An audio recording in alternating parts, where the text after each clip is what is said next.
बिस्मिल्लाहिर्रहमानिर्रहीम।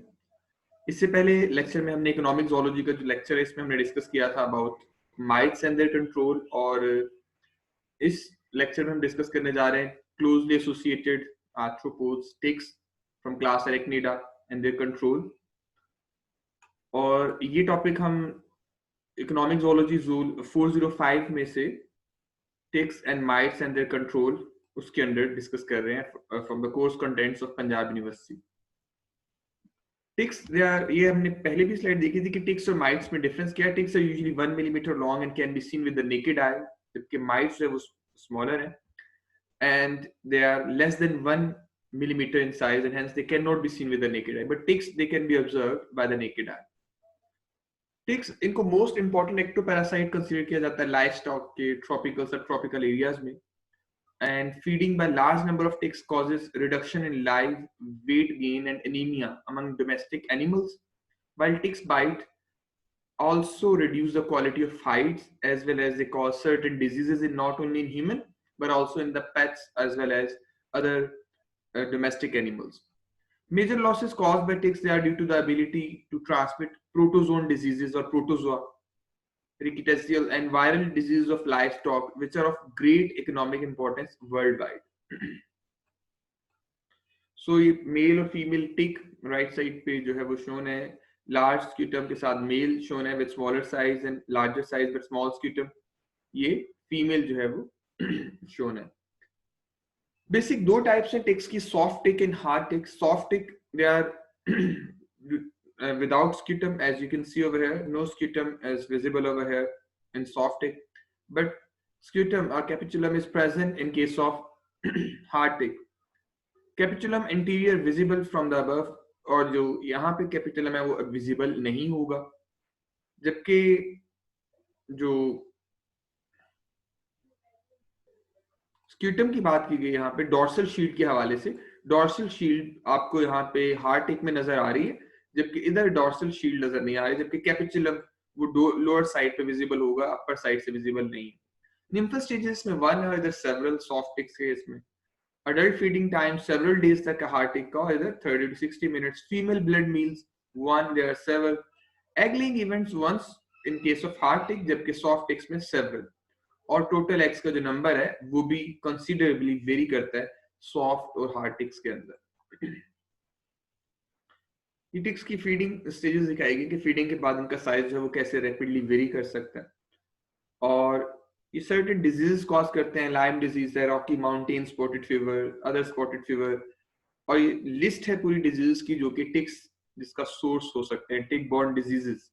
और ना सिर्फ ह्यूमन में बल्कि लाइफ स्टॉक, स्मॉल और लार्जर रिमिनेंट्स में भी ये डिजीज कॉज करते हैं। Worldwide losses due to these diseases transmitted by ticks and the cost of tick control have been estimated to be in the range of several billion US$ annually. और life history देखी जाए तो इनमें incomplete Metamorphosis में आपको larvae, egg के बाद larval form, nymph जो कि अडल्ट से रिजेंबल कर रहे होंगे, और फिर अडल्ट स्टेज नजर आती है। And each stage takes a blood meal only once, and long periods are spent on vegetation between blood meals. Most ticks they require 3 different hosts to complete one full cycle, but one host or 2 host life cycle भी हम यहाँ पे discuss करेंगे जो कुछ ticks follow कर रही होती है। ये हार्ड टिक्स के हवाले से बात की जा रही है यहाँ पे।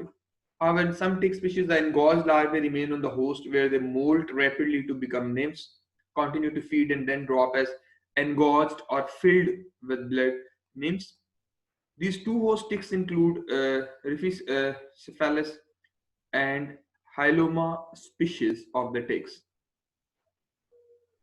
लाइफ साइकिल जनरलाइज अगर देखा जाए टिक का, तो इसमें हमने पहले भी बात की कि engorged जो अडल्ट है या जो फीमेल है dies after laying several thousand eggs, female जो है वो डेथ हो जाएगी एग लेइंग के बाद। Eggs they change into the nymph जो कि फीड करने के बाद डिफरेंट इंस्टार से गुजरेंगे और फिर अडल्ट बॉडी फॉर्म जो है वो अटेन करेंगे।